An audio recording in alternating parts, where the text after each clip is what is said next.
Hello and welcome to High Vibe Astrology. This is Jennifer, back with a video on the Capricorn full moon drawn up for July 10, 2025 at 4:36 p.m. Eastern Time.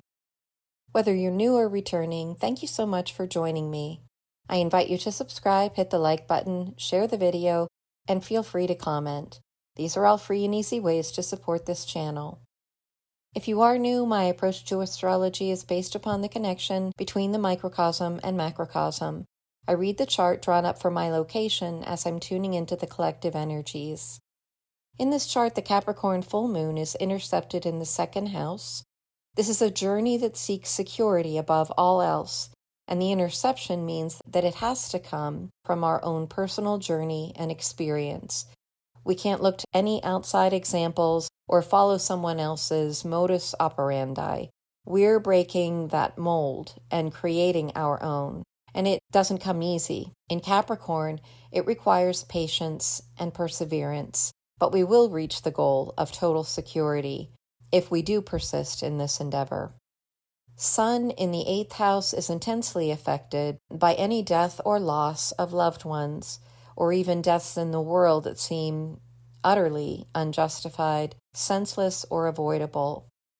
And it shakes up that second house Capricorn moon seeking security. In the 8th house, we question everything beneath the surface and superficial appearance of what is going on. Jupiter in the 8th expands our desire to get to the bottom of things that pertain to the meaning of life, and to not settle for the appearance of things that would undermine our joy and optimism. We have a lot of harmonious connections in this chart to support this second 8th house dynamic of emotional and material security, and that is fortified by this ongoing conjunction between Saturn and Neptune in Aries.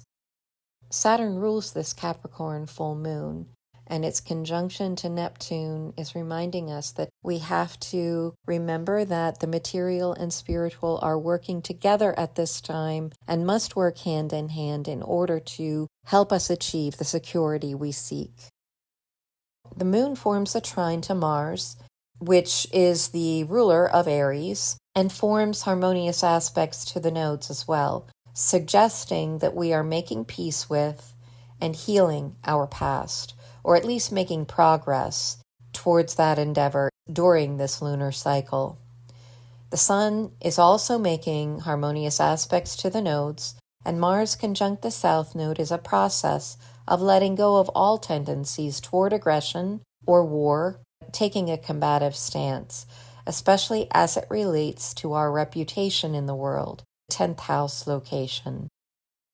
Mars rules the 5th house in this chart, natural domain for the Sun, while the Sun does form a sextile to Mars. It's an orb of approximately 5 degrees.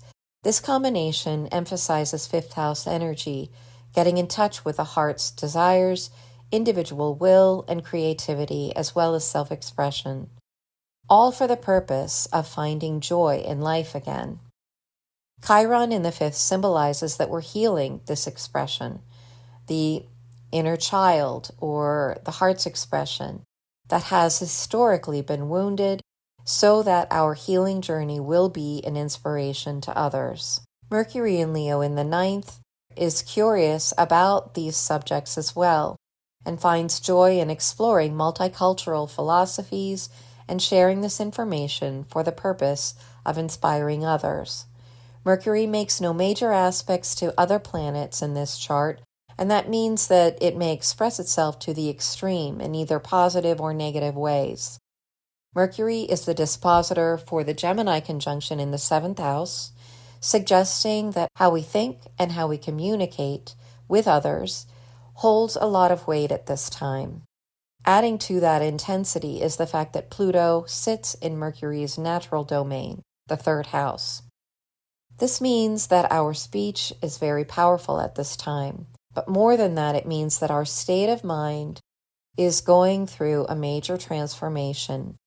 And what we do with this transformation, this breakdown of former thought structures and the regeneration of something new, will have intensely positive or negative effects on all of our relationships because of this trine to the 7th house, plus the collective because of Sedna-Uranus trine and its conjunction to Venus as well, because Venus governs our relationships and Uranus governs the collective group's evolution.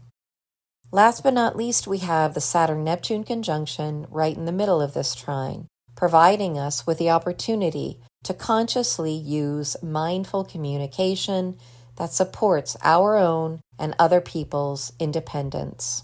This is what will help us heal all things related to 4th house, domestic security, emotional needs, and family foundations. But it's tied to that Pluto-Sedna trine and the conjunction of Venus and Uranus to Sedna, helping to heal our own mindfulness as well as our relationships. So that is what I have for you. Thank you so much for tuning in. Please stand by for the frequencies, and I look forward to being with you next time. Bye for now.